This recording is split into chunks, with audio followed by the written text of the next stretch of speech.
Hello, I'm Jennifer. Welcome to my channel. Are you planning a digital detox and are you worried about how to fill the hours if you're off your phone? Well, my first book one might be exactly what you're looking for.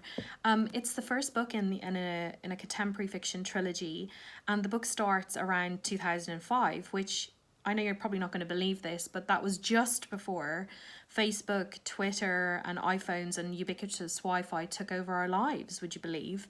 When the book first came out, a lot of people thought it was set in the 90s. I'm like, no, this was just over 10 years ago. It wasn't the 90s, back like 20 years ago. So it's really interesting. So it's actually an analog book in a digital world. So I know people are always pointing out how I have my Twitter handle on the back of the book, of course.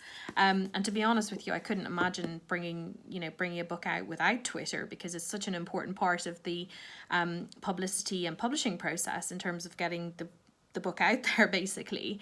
But if you do want a trip down memory lane and to have a look at what life was like before we were all completely addicted to our iPhones and tweeting all the time, take a look at one.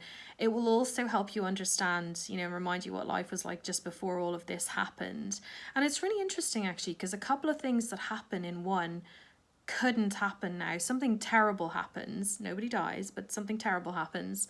And it has a bad effect on one of my main characters. That couldn't have happened in today's world. Couldn't have happened in today's world. Because with Facebook and all that, she would have had more visibility as to what was going on.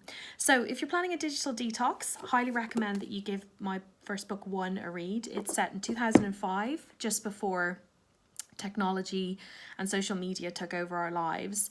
And if you do get a chance to read the book, please do me a review or send me a tweet. I'd love to hear what you think of it.